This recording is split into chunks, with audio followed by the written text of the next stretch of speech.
Hello दोस्तों, स्वागत है आपका हमारे यूट्यूब चैनल कैन पॉइंट पर। दोस्तों, NISM series 8 equities derivative certification examination से जुड़ी हुई हमारी ये दूसरी सीरीज़, और आज आप देख रहे हैं chapter 7 clearing settlement and risk management MCQ part 2। ये हमारा MCQ पार्ट 2 है। इससे पहले हम पहली सीरीज़ में सारे ही चैप्टर से रिलेटेड MCQ पार्ट 1 जो है वो लेके आए थे। पूरी तीनों सीरीज़ों में 1000 से ज़्यादा MCQs हैं, जो आपके NISM सीरीज़ 8 की तैयारी को और ज़्यादा पुख्ता और मजबूत करती है। यानी अगर आपको NISM सीरीज़ 8 का सर्टिफिकेशन एग्ज़ाम को आसानी से क्लियर करना है तो ये सारे वीडियो आपके लिए रामबाण रहेंगे। इससे बाहर आपके लिए कुछ भी जाने वाला नहीं है, ना ही आपको इतना कंटेंट कहीं पर मिलने वाला है। तो दोस्तों, बने रहिए हमारे साथ और चलते हैं आज के इस वीडियो को शुरू करते हैं। आज का पहला question, What percentage of the number of share held by non-promoters is used to calculate the market-wide position limit MWPL for future and option contract on individual securities? आपसे पूछा जा रहा है कि व्यक्तिगत प्रतिभूतियों पर फ्यूचर और ऑप्शंस अनुबंधों के लिए market wide position limit MWPL की गणना के लिए गैर प्रवर्तकों द्वारा रखे गए शेयर के कितने प्रतिशत का उपयोग किया जाता है। Option A 10%, option B 15%, option C 20%, option D 25%। तो इसका करेक्ट आंसर होगा ऑप्शन नंबर सी 20%। देखिए, MWPL की गणना गैर प्रवर्तक शेयर धारकों द्वारा रखे गए शेयरों के 20% के आधार पर की जाती है। यह सीमा यह सुनिश्चित करती है कि एकल प्रतिभूतियों के ट्रेडिंग में अत्यधिक जोखिम न हो। तो चलते क्वेश्चन नंबर 2 की तरफ। When is the market wide position limit MWPL for individual securities specified by the clearing corporation? व्यक्तिगत प्रतिभूतियों के लिए market wide position limit MWPL कब क्लियरिंग कॉरपोरेशन द्वारा निर्दिष्ट की जाती है। Option A first trading day of the month, option B last trading day of the month, option C mid month और option D end of the quarter.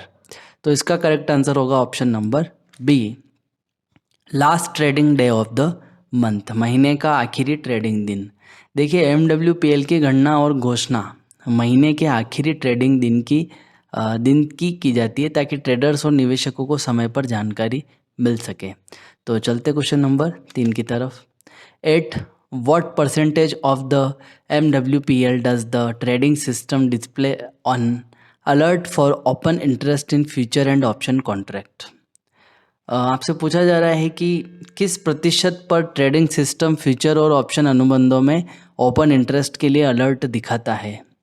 Option A 50%, option B 55%, option C 60% और option D 65%। तो दोस्तों, इसका correct answer होगा option number सी 60%। तो दोस्तों, जब open interest MWPL का 60% तक पहुंच जाता है तो ट्रेडिंग सिस्टम अलर्ट दिखाना शुरू कर देता है, जिससे ट्रेडर्स को सतर्क किया जाता है कि MWPL सीमा के निकट पहुंच रहा है। तो चलते क्वेश्चन नंबर 4 की तरफ। Which of the following is considered a violation that attract penalties from the clearing corporation? आपसे पूछा जा रहा है कि निम्नलिखित में से कौन सा उल्लंघन क्लियरिंग कॉरपोरेशन द्वारा दंड का कारण बनता है। Option A fulfilment of settlement obligation, निपटान दायित्व की पूर्ति, option B non fulfilment of entitle margin obligations, option C accurate reporting of client margin, option D timely execution of trade.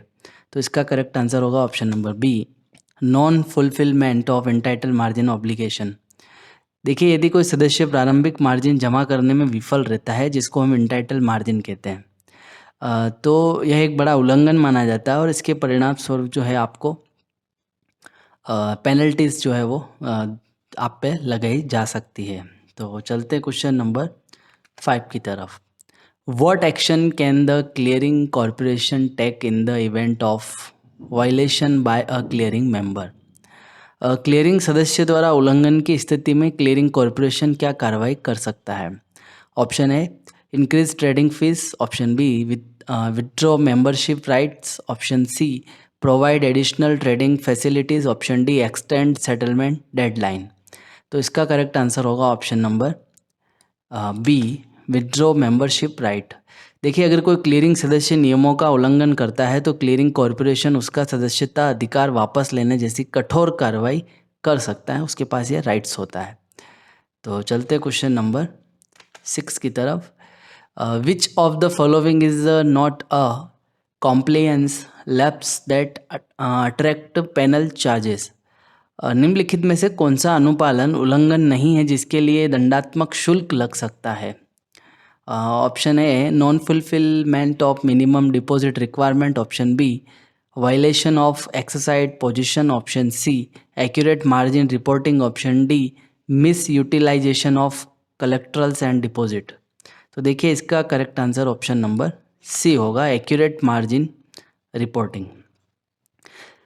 देखिए, यदि सटीक मार्जिन रिपोर्टिंग एक आवश्यक अनुपालन है और इसका सही तरीके से पालन करने पर कोई दंड नहीं लगता है, तो इसका correct answer option number C था। चलते क्वेश्चन नंबर 7 की तरफ। Accurate to SEBI regulation, how frequently must broker settle the running account of client fund.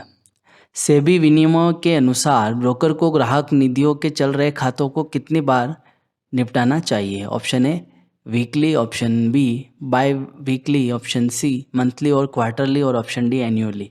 तो इसका correct answer option number C होगा, मंथली और क्वार्टरली। सेबी नियमों के अनुसार ब्रोकरों को ग्राहक निधियों के खातों को मासिक या त्रैमासिक आधार पर निपटाना आवश्यक है, ताकि जो फंड होते हैं क्लाइंट के, उनका जो है वो उचित प्रबंधन हो सके। तो चलते हैं क्वेश्चन नंबर 8 की तरफ। When should broker settle a client's running account if the client opts for a quarterly settlement? यदि ग्राहक त्रैमासिक निपटान का विकल्प चुनता है तो ब्रोकर को ग्राहक के खाते का निपटान कब करना चाहिए।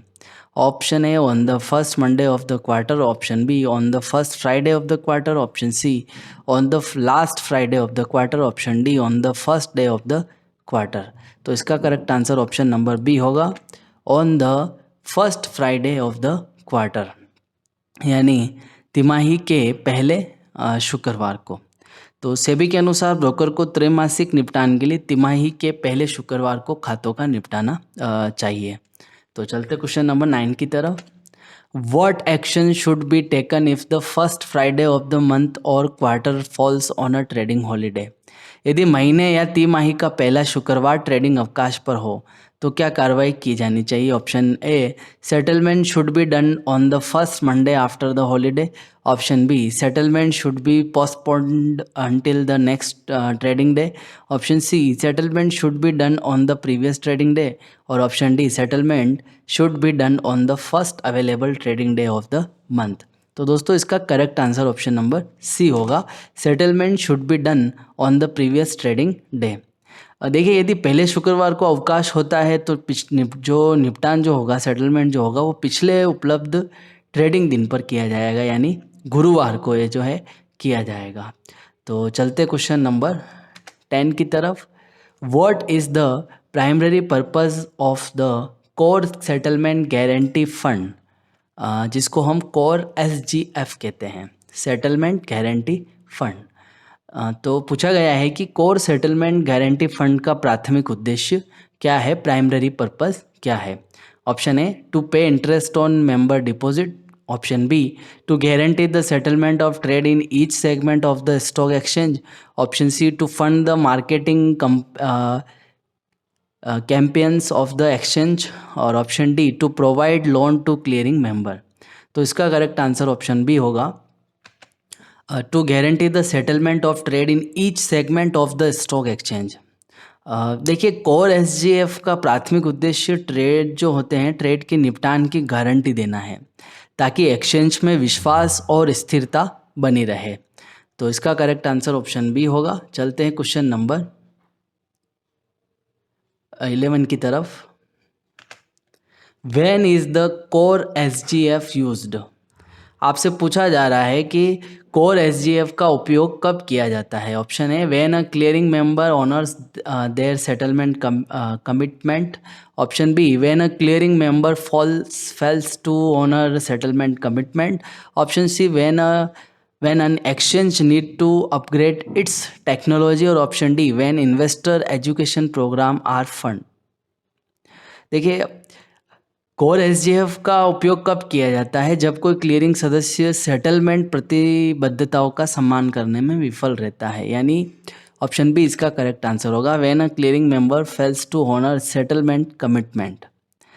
देखिए, कोर सेटलमेंट गारंटी फंड, जिसको हम एसजीएफ कहते हैं, का मुख्य उद्देश्य उन मामलों में हस्तक्षेप करना है जब कोई क्लियरिंग सदस्य अपनी सेटलमेंट प्रतिबद्धताओं को पूरा करने में विफल रहता है, और यह सुनिश्चित करता है कि एक्सचेंज की प्रक्रिया में व्यवधान न हो और सेटलमेंट समय पर पूरा हो जाए। तो चलते क्वेश्चन नंबर 12 की तरफ। What does the investor protection fund aim to compensate for? आपसे पूछा जा रहा है कि investor protection fund, question number 12 है ये, और आपसे पूछा जा रहा है कि इन्वेस्टर प्रोटेक्शन फंड जो है का उद्देश्य किसकी भरपाई करना है? कंपनसेट, किसकी भरपाई करना है? Option A exchange transaction fees. Option B investor losses when defaulting member assets are insufficient. Option C broker commissions. और option D member margin requirement. तो इसका करेक्ट आंसर ऑप्शन बी होगा investor losses when defaulting members assets are insufficient. देखिए, investor protection fund का उद्देश्य उन निवेशकों के नुकसान की भरपाई करना है जो डिफॉल्टिंग क्लियरिंग सदस्यों के कारण प्रभावित होते हैं, खासकर जब उन सदस्यों की संपत्ति से नुकसान की भरपाई संभव नहीं होती है। तो चलते क्वेश्चन नंबर 13 की तरफ। What is the primary role of a professional clearing member? Professional clearing member की मुख्य भूमिका क्या है? Option A execute trade on behalf of client, ग्राहकों की ओर से ट्रेड निष्पादित करना। Option B clear and settle trades executed by trading member. और option C provide margin loan to traders. Option D manage the fund settlement process. तो इसका correct answer option B होगा clear and settle trades executed by trading member. देखिए, professional clearing member, जिसको हम PCM भी कहेंगे short में, PCM professional clearing member का मुख्य कार्य क्या होता है? ट्रेडिंग सदस्यों द्वारा किए गए ट्रेडों की क्लियरिंग और सेटलमेंट प्रक्रिया को संभालना होता है। वे ट्रेडिंग गतिविधियों के जोखिम प्रबंधन और सुचारू सेटलमेंट में महत्वपूर्ण भूमिका निभाते हैं। तो आई होप आपको समझ आ चुका होगा। चलते क्वेश्चन नंबर 14 की तरफ।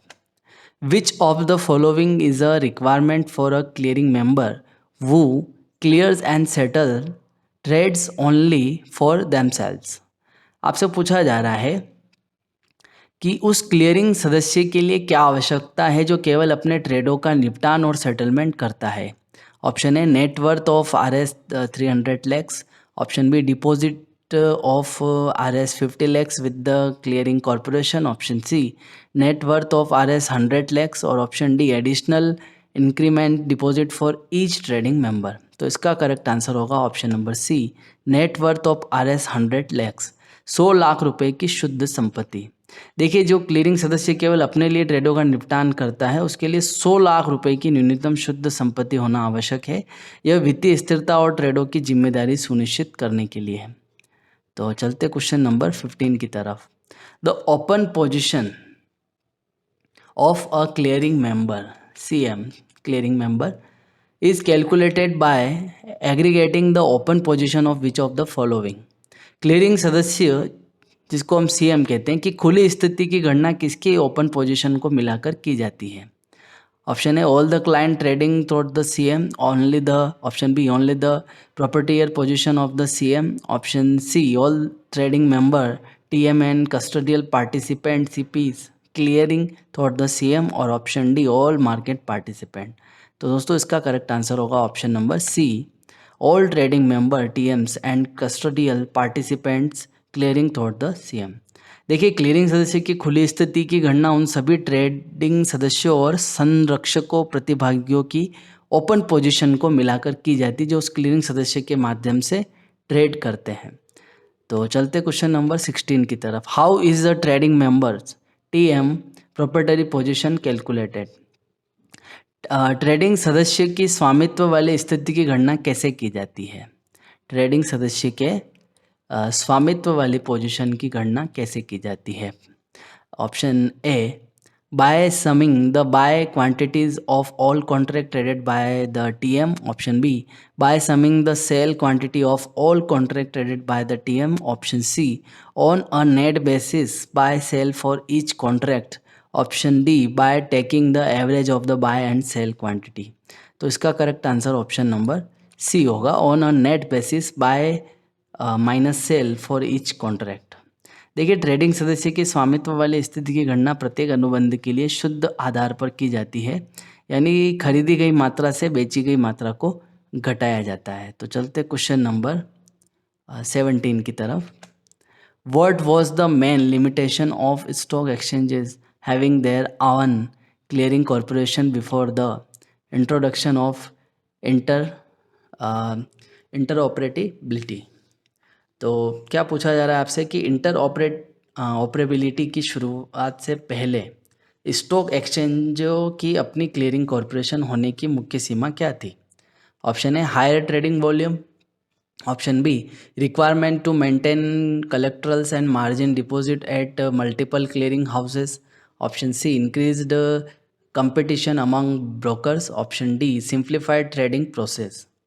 तो दोस्तों, इसका correct answer option number B होगा, requirement to maintain collaterals and margin deposit at multiple clearing houses.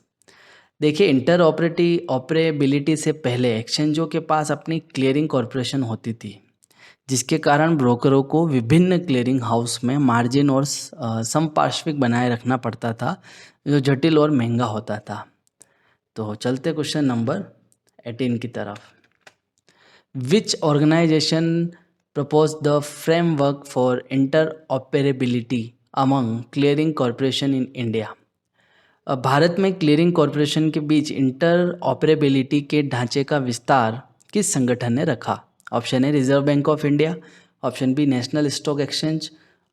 Option C, Security and Exchange Board of India. और option D, Bombay stock exchange. तो इसका correct answer option number C होगा, Security and Exchange Board of India इसका correct answer होगा।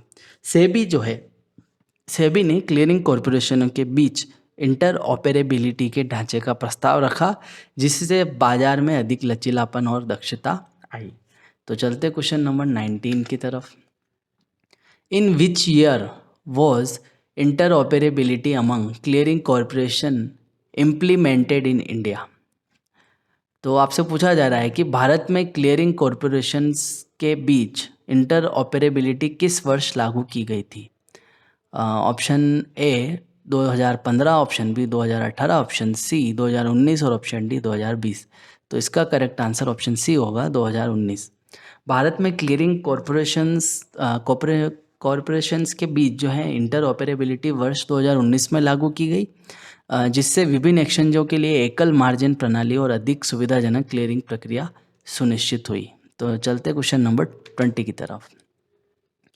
How are index futures and option settled. आपसे पूछा जा रहा है कि इंडेक्स यानी सूचकांक कहते हैं हम जिसको, इंडेक्स फ्यूचर और ऑप्शंस जो होते हैं का सेटलमेंट कैसे किया जाता है। Option A, by physical delivery. Option B, by cash settlement. और option C, by forward settlement. Option D, by barter. तो देखिए, इसका करेक्ट आंसर ऑप्शन बी होगा, बाय कैश सेटलमेंट। आपके इंडेक्स फ्यूचर और ऑप्शंस कॉन्ट्रैक्ट का सेटलमेंट नकद द्वारा किया जाता है, जहां खरीदार द्वारा विक्रेता के बीच किसी भी भौतिक वस्तु का आदान प्रदान नहीं होता है, बल्कि अंतर की राशि का भुगतान नकद में किया जाता है। तो आई होप आपको ये क्वेश्चन समझ में आ चुका होगा। चलते क्वेश्चन नंबर 21 की तरफ। Which of the following describes the mark to market MTM settlement in future contract. वायदा अनुबंधों में मार्क टू मार्केट सेटलमेंट की निम्नलिखित में से कौन वर्णित करता है। Option A, settlement at the start of the day. Option B, continuous settlement based on daily price changes. Option C, final settlement on the expiry date. और option D, settlement at the end of the each week. तो इसका correct answer option number B होगा continuous settlement based on daily price changes. देखिए वायदा अनुबंधों में mark to market जिसको हम MTM कहते हैं, सेटलमेंट का अर्थ क्या होता है? इसका अर्थ होता है कि हर दिन अनुबंध के मूल्य में होने वाले परिवर्तन के अनुसार खाते का जो है वो अद्यतन किया जाए। यह प्रक्रिया निरंतर चलती रहती है और दैनिक मूल्य परिवर्तनों के आधार पर सेटलमेंट होता है, यानी डेली प्राइस चेंजेस। तो चलते क्वेश्चन नंबर 22 की तरफ। How are long position in future contract assigned on the expiration day? समाप्ति दिवस जिसको हम एक्सपायरेशन डे कहते हैं पर वायदा अनुबंधों में यानी फ्यूचर कॉन्ट्रैक्ट में लंबी पोजीशन जिसको हम लॉन्ग पोजीशन कहते हैं कैसे आवंटित की जाती है? Option A, they are transferred to new contract. Option B, they are automatically assigned to short position with the same series. Option C, they are closed out of the market price. और option D, they are converted to cash equivalent. तो इसका correct answer option B होगा। देखिए यहाँ पे option जो है वो बी करेक्ट आंसर होगा, लेकिन यहाँ पर इस ऑप्शन को नहीं लिखा गया है। They are automatically assigned to short position with the same series, इसका करेक्ट आंसर होगा। देखिए आपके एक्सपायरेशन डे पर क्या होता है, आपके फ्यूचर कॉन्ट्रैक्ट में जो लॉन्ग पोजीशन होती है को स्वचालित रूप से समान श्रेणी की शॉर्ट पोजीशन को आवंटित किया जाता है, जिससे उन पोजीशनों का निपटारा जो है वो हो जाता है। तो चलते क्वेश्चन नंबर 23 की तरफ। What is the basis for determining the final settlement price of a future contract? आपसे पूछा जा रहा है कि फ्यूचर कॉन्ट्रैक्ट जो होता है का अंतिम सेटलमेंट मूल्य किस आधार पर निर्धारित किया जाता है? Option A, the opening price of the contract on the last trading day. Option B, the average price of the contract for the entire month. Option C, the last 30-minute volume weighted average price of the underlying security या फिर index. और option D, the highest price achieved during the contract period. तो दोस्तों इसका correct answer option number C होगा, the last 30 minute volume weighted average price of the underlying security index.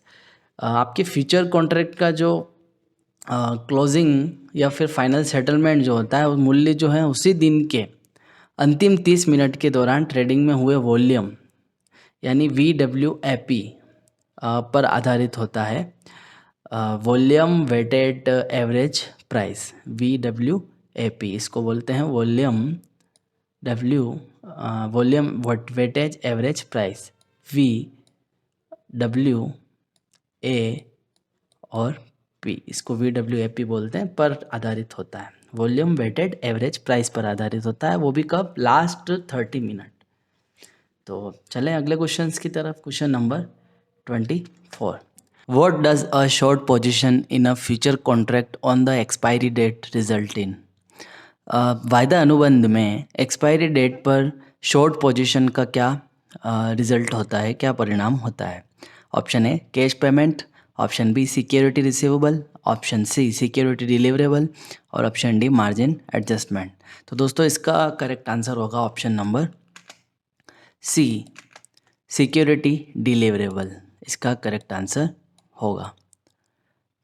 Option number C इसका correct answer होगा।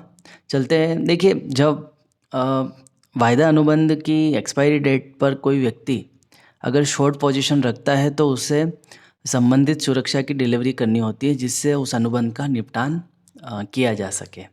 तो चलते question number 25 की तरफ। What is the primary difference between settlement obligation for long and short position in future contract?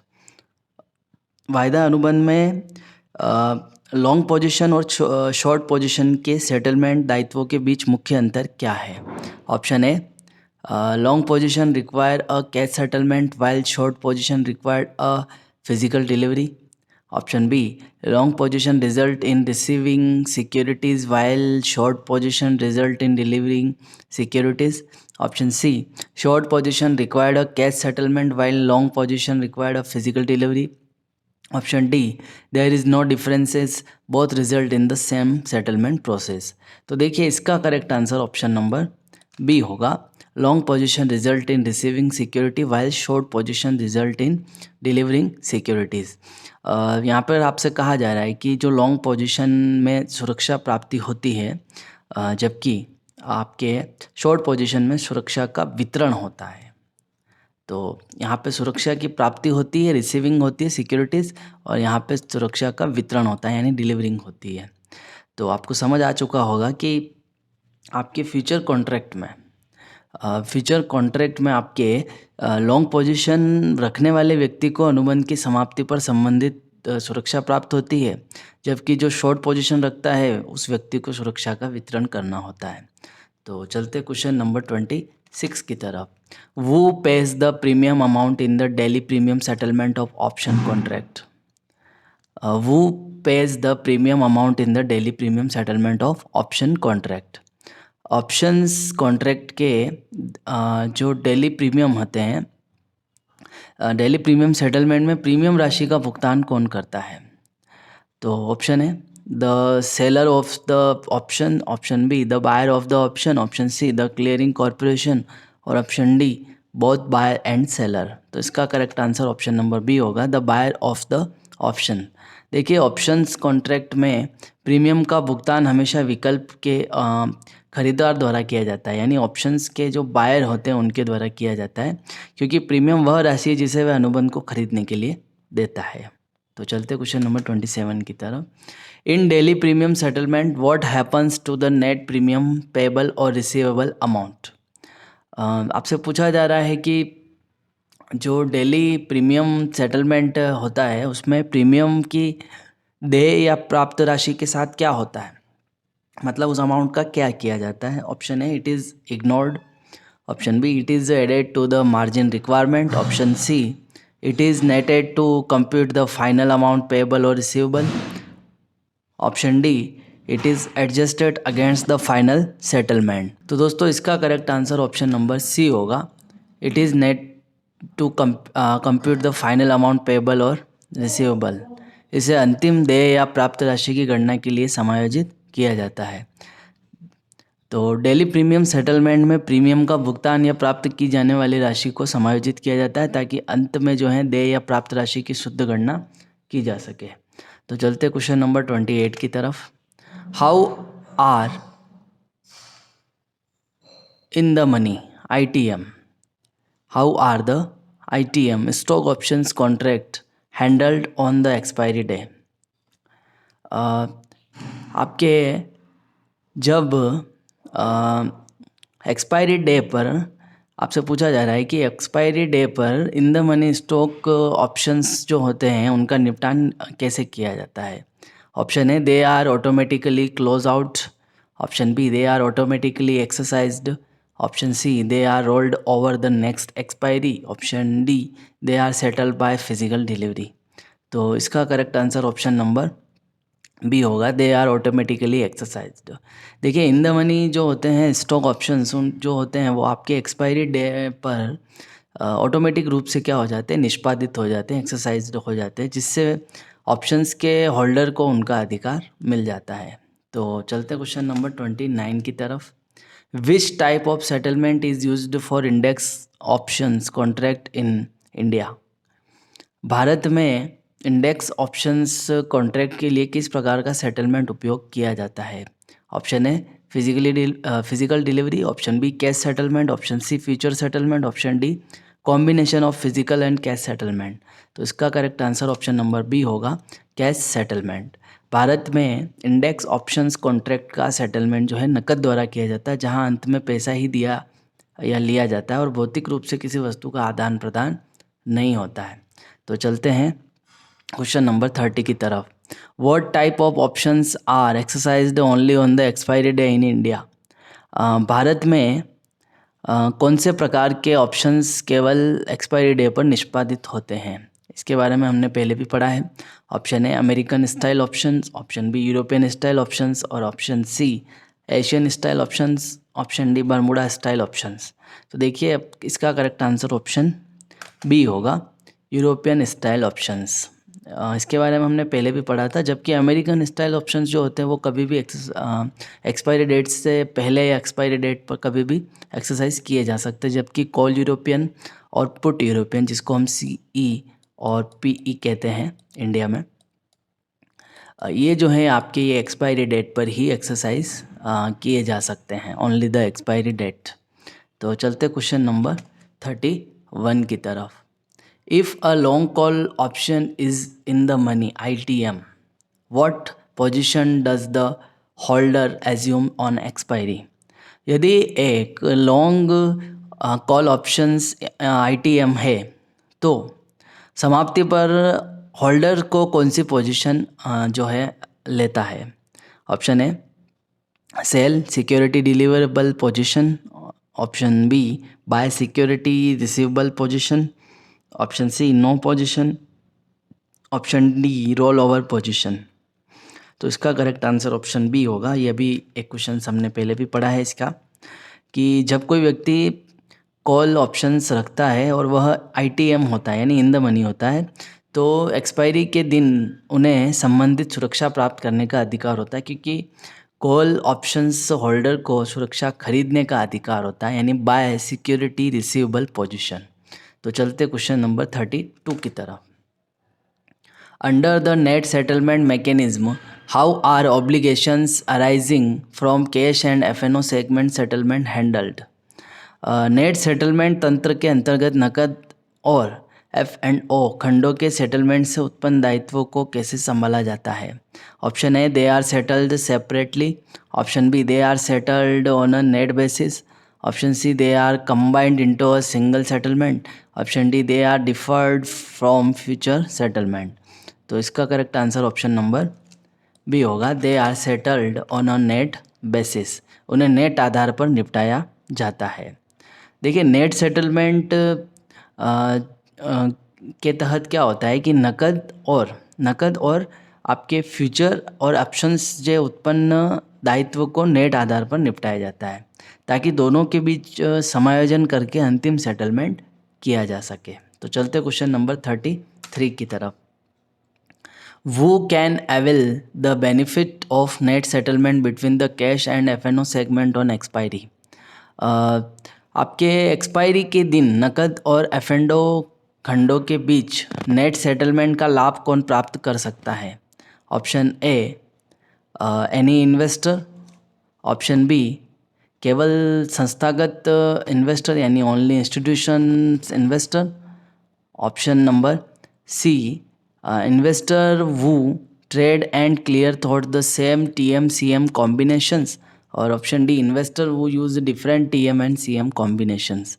तो इसका correct answer option number C होगा, investor would trade and clear through the same TM-CM combination. यानी net settlement का लाभ केवल उन्हीं निवेशकों को मिलता है जो एक ही ट्रेडिंग सदस्य TM और क्लियरिंग सदस्य CM संयोजन के माध्यम से अपने ट्रेड और सेटलमेंट करते हैं। तो चलते क्वेश्चन नंबर 34 की तरफ। Which system is used by clearing corporation to monitor the open position of clearing member CMs in real time? आपसे पूछा जा रहा है कि क्लियरिंग कॉरपोरेशन द्वारा क्लियरिंग सदस्यों की ओपन पोजीशन को वास्तविक समय में मॉनिटर करने के लिए किस प्रणाली का उपयोग किया जाता है? ऑप्शन ए स्पैन यानी SPAN standard portfolio analysis of risk system, option B VAR value at risk system, option C MTM mark to market system, या फिर option D capital adequacy system. तो देखिए इसका correct answer option number A होगा, span यानी standard portfolio analysis of risk system. इसको जो है उपयोग में लाया जाता है। स्पेन प्रणाली का उपयोग क्लियरिंग कॉरपोरेशन द्वारा क्लियरिंग सदस्यों की ओपन पोजीशन की निगरानी करने के लिए किया जाता है, ताकि जोखिम का बेहतर प्रबंधन किया जा सके। तो चलते क्वेश्चन नंबर 35 की तरफ। What type of margining is used for future and options contract to manage risk? आपसे पूछा जा रहा है कि फ्यूचर और ऑप्शंस कॉन्ट्रैक्ट के लिए जोखिम प्रबंधन के लिए किस प्रकार की मार्जिनिंग का उपयोग किया जाता है? Option A fixed margining, option B value at risk based margining, option C sliding scale margining, option D dynamic margining. तो इसका correct answer option number B होगा, value at risk based margining. देखिए VAR आधारित यानी VAR यानी value at risk आधारित मार्जिनिंग प्रणाली जोखिम को मापने और प्रबंधित करने के लिए उपयोग की जाती है, जो मूल्य में संभावित गिरावट के आधार पर जोखिम को निर्धारित करती है। तो चलते क्वेश्चन नंबर 36 की तरफ। Which organization developed the SPAN risk management and margining product? SPAN जोखिम प्रबंधन और मार्जिनिंग उत्पाद को किस संगठन ने विकसित किया? Option A New York stock exchange NYSE, option B London stock exchange LSE, option C Chicago mercantile exchange CME, option D Tokyo stock exchange TSE। तो इसका correct answer option number C होगा, शिकागो मर्केंटाइल एक्सचेंज। देखिए, span प्रणाली को Chicago mercantile exchange द्वारा विकसित किया गया था। उस समय क्या था कि ताकि जो आपके फ्यूचर और ऑप्शंस कॉन्ट्रैक्ट के लिए मार्जिन की गणना की जा सके और जोखिम प्रबंधन को बेहतर किया जा सके। तो किसने इसको डेवलप किया था? Chicago mercantile exchange. चलते क्वेश्चन नंबर 37 की तरफ। How does Spain trade future and option portfolios? How does Spain treat? Spain वायदा और विकल्प पोर्टफोलियो का प्रबंधन कैसे करता है? स्पेन जो है वो वायदा यानी फ्यूचर और ऑप्शंस जो होते हैं उनका पोर्टफोलियो का प्रबंधन कैसे करता है? ऑप्शन है it treats them differently with separate margining system, option B it ignores the unique exposure of options portfolios, option C it treats them uniformly while recognizing the unique exposure of options, option D it calculates margin only for future contract। तो इसका correct answer option number C होगा, it treats them uniformly while recognizing the unique exposure of options. SPAN प्रणाली जो होता है वो आपके options और कॉन्ट्रैक्ट पोर्टफोलियो को समान रूप से मानती है, लेकिन वह ऑप्शंस पोर्टफोलियो के अद्वितीय जोखिम और एक्सपोजर को ध्यान में रखती है। तो चलते क्वेश्चन नंबर 38 की तरफ। Which system is used by the clearing corporation to compute margin in the equity derivative segment? Equity derivatives segment में मार्जिन की गणना करने के लिए क्लियरिंग कॉरपोरेशन किस प्रणाली का उपयोग करता है? Option A span, option B VAR, option C CAPM, option D mark. तो इसका करेक्ट आंसर होगा दोस्तों ऑप्शन नंबर ए स्पेन। देखिए, इक्विटी डेरिवेटिव सेगमेंट में मार्जिन की गणना के लिए स्पेन प्रणाली का उपयोग किया जाता है, जो जोखिम प्रबंधन के लिए एक मानक प्रणाली है। तो चलते क्वेश्चन नंबर 39 की तरफ। How are margin collected for proprietary position compare to client position? ग्राहक की पोजीशन की तुलना में स्वामित्व पोजीशन के लिए मार्जिन कैसे एकत्रित किया जाता है? Option A on a gross basis for both, option B on a net basis for both, option C on a gross basis for client position and a net basis for proprietary position, option D on a net basis for a client position and a gross basis for proprietary position। तो इसका correct answer option number C होगा, on a gross basis for client position and a net basis for proprietary position। ग्राहक position के लिए सकल आधार पर और स्वामित्व पोजीशन के लिए शुद्ध आधार पर। तो ये आपको समझ आ चुका होगा। चलते क्वेश्चन नंबर 40 पर। When is the assignment margin required to be paid? Assignment margin कब चुकाया जाना चाहिए? Option A only on the expiry date, option B until the final exercise settlement obligation are fulfilled, option C at the beginning of each trading day, option D only when an option is exercise. तो इसका correct answer option B होगा, until the final exercise settlement obligation are fulfilled. जब तक अंतिम जो है final settlement obligation जो है पूरे नहीं हो जाते हैं, तब तक जो है वो आपको असाइनमेंट मार्जिन चुकाया जाना चाहिए। तो चलते हैं क्वेश्चन नंबर 41 की तरफ। Which type of option contract required an assignment margin? किस प्रकार के ऑप्शंस कॉन्ट्रैक्टों के लिए असाइनमेंट मार्जिन की आवश्यकता होती है? ऑप्शन है only index options, only B only options on individual securities, option C both index option and option on individual securities, option D only future contract. तो इसका correct answer option number C होगा, both index options and options on individual securities. आपके देखिए assignment margin उन सभी options अनुबंधों के लिए, ऑप्शंस कॉन्ट्रैक्ट के लिए आवश्यक है, जो या तो इंडेक्स ऑप्शंस पर आधारित होते हैं या फिर व्यक्तिगत प्रतिभूतियों पर। यह मार्जिन असाइनमेंट की जिम्मेदारियों को पूरा करने के लिए रखा जाता है। तो चलते क्वेश्चन नंबर 42 की तरफ। ICMTM is calculated based on which of the following. आपसे पूछा जा रहा है कि ICMTM की गणना निम्नलिखित में से किसके आधार पर की जाती है। Option A last traded price of the day, option B weighted average price of day positions, option C highest and lowest prices of the day, और option D end of day closing prices. तो इसका correct answer option number B होगा, weighted average price of trades. देखिए ICMTM की गणना trade और position की weighted average price के आधार पर की जाती है, जो दिन भर के ट्रेडिंग की औसत कीमत को दर्शाता है। तो आपको समझ आ चुका होगा। चलते क्वेश्चन 43 की तरफ। Is ICMTM applicable to all type of contracts. आपसे पूछा जा रहा है क्या ICMTM जो है सभी प्रकार के अनुबंधों पर लागू होता है। Option A yes it is applicable to both future and option contract, option B no it is only computed for future contract, option C it is computed for option contract only, और option D it is not applicable to any contract. तो इसका correct answer option number B होगा, no it is only computed for future contract.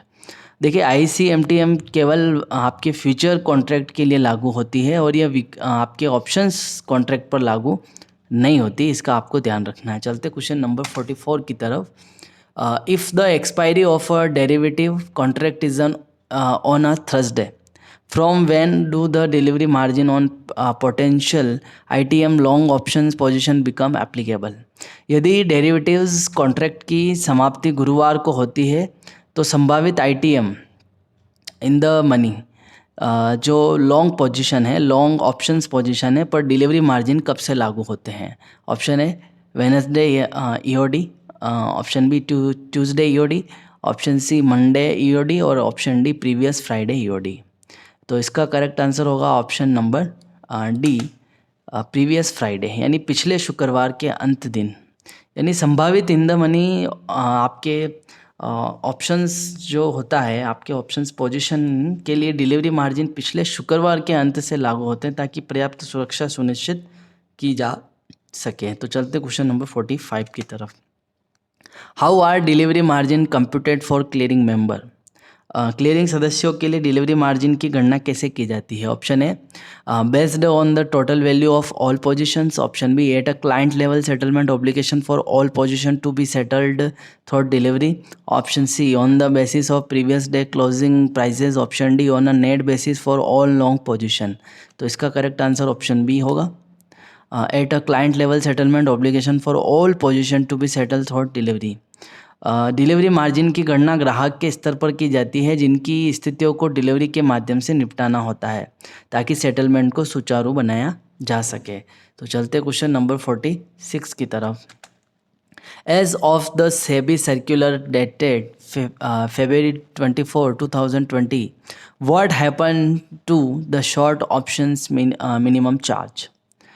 SEBI के 24 फरवरी 2020 के परिपत्र के अनुसार short options न्यूनतम शुल्क के साथ क्या हुआ है।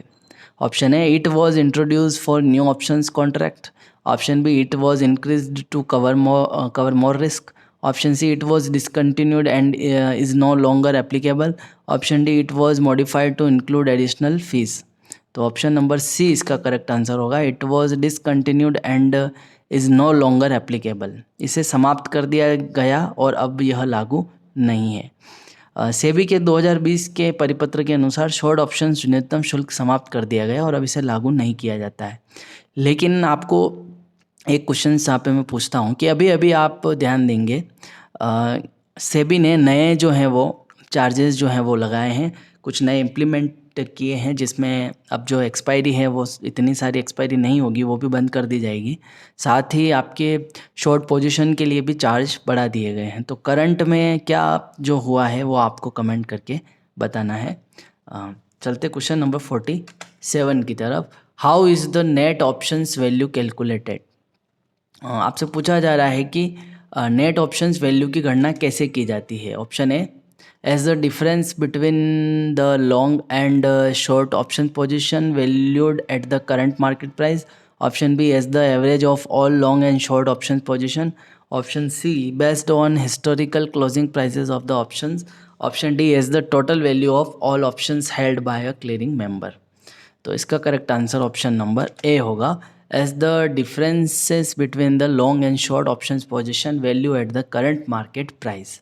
नेट ऑप्शंस वैल्यू की गणना आपके लॉन्ग और शॉर्ट जो ऑप्शंस है स्थितियों के बीच के अंतर के आधार पर की जाती है, जिसका मूल्यांकन वर्तमान बाजार मूल्य पर किया जाता है। चलते क्वेश्चन नंबर 48 की तरफ।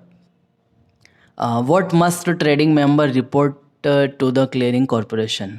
ट्रेडिंग सदस्यों को क्लियरिंग कॉरपोरेशन को क्या रिपोर्ट करना चाहिए। Option A, detail of the proprietary trading activities. Option B, detail of margin collected from client. Option C, the financial status of their brokerage firm. और option D, the performance of their investment portfolio. तो इसका correct answer option number B होगा, detail of margin collected from client. Trading सदस्यों को clearing corporation को यह report करना होता है कि उन्होंने अपने ग्राहकों से कितना मार्जिन एकत्रित किया है। तो चलते क्वेश्चन नंबर 49 की तरफ। What happens if members do not collect or short collect margin from client? यदि सदस्य अपने ग्राहकों से मार्जिन एकत्र नहीं करते हैं या कम एकत्र करते हैं तो क्या होता है। Option A, the clearing corporation absorbs the shortfall. Option B, the clients are directly penalized. Option C, members are penalized by the exchange. Option D, the margin are adjusted in the members account. तो इसका correct answer option C होगा, members are penalized by the exchange. सदस्यों को exchange द्वारा जो है वो penalty यानी दंडित किया जाता है। अगर सदस्य ग्राहकों से आवश्यक मार्जिन एकत्र नहीं करते हैं या कम एकत्र करते हैं तो उन्हें एक्सचेंज द्वारा क्या होगा, पेनल्टी की जाएगी यानी दंडित किया जाएगा। चलते क्वेश्चन नंबर 50 की तरफ।